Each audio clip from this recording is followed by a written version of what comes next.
جو معاشرہ اپنے میں رہنے والے لوگوں کو ایکول سٹیزن یا ایکول شہری تسلیم نہیں کرتا بحیثیت اس معاشرے کے سٹیزن ہونے یا اس معاشرے کے شہری ہونے کے حوالے سے،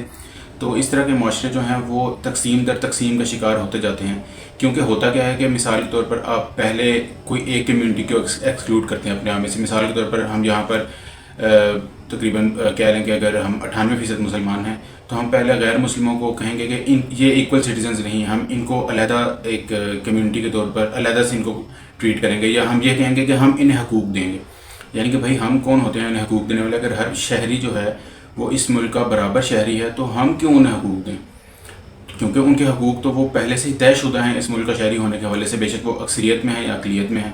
یعنی کوئی بھی شہری جو کسی ملک کا ہے اس کے حقوق اس حوالے سے طے ہوں گے پہلے سے بحیثیت شہری ہونے کے۔ لیکن جب ہم یہ چیز کرتے ہیں کہ ہم انہیں حقوق دیں گے یا ہم ان کے کچھ رائٹس کو جو ہیں وہ ان کی اقلیت ہونے کی وجہ سے دبا دیتے ہیں، تو اس کے بعد کیا ہوتا ہے کہ پہلے تو ہم وہ ان 2% کو ایکسکلوڈ کرتے ہیں، پھر اس کے بعد جو 98% رہ جاتے ہیں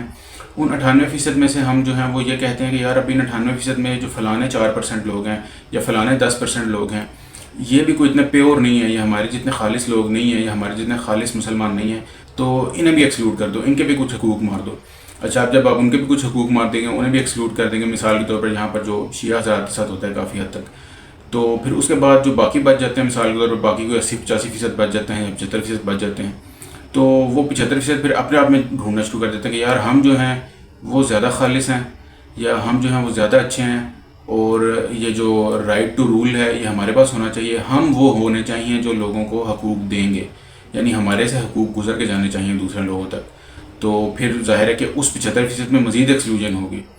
اس طرح ایکسکلوژن ہوتے ہوتے ہوتا کیا ہے، اس طرح ہوتا یہ ہے کہ معاشرہ جو ہے وہ تقسیم در تقسیم ہوتا جاتا ہے، اور یہ چیز ہم اپنے معاشرے میں دیکھ رہے ہیں کہ ہمارا معاشرہ تقسیم در تقسیم ہو چکا ہے، اور پھر وہ تقسیم صرف اختلاف رائے تک نہیں رہتی بلکہ وہ ایٹ ٹائمز متشدد رویوں پر بھی اتر آتی ہے۔ اور اس سے پھر ظاہر ہے یہی ہوگا کہ جب آپ ہر جگہ آپ نے تقسیم ڈالی ہوئی ہے، ایک سیگریگیشن ڈالی ہوئی ہے،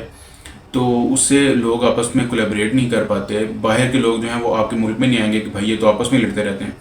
تو اس حوالے سے انویسٹمنٹ بھی نہیں آئے گی، اور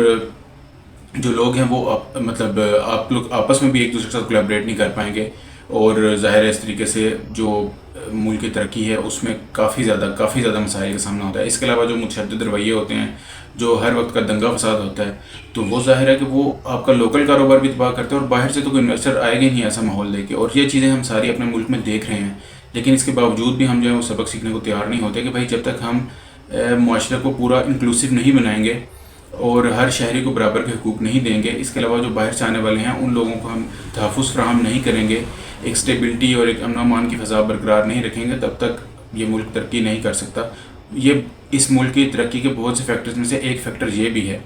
یعنی اس ملک کی ترقی نہ ہونے کے بہت سے فیکٹرز میں سے ایک فیکٹر یہ بھی ہے کہ یہاں پر جو ہے وہ تقسیم در تقسیم کا رواج چل چکا ہے، اور اس کے معاشرے میں ہم ایک طرح سے خوفناک نتائج آئے روز دیکھتے رہتے ہیں۔ شکریہ۔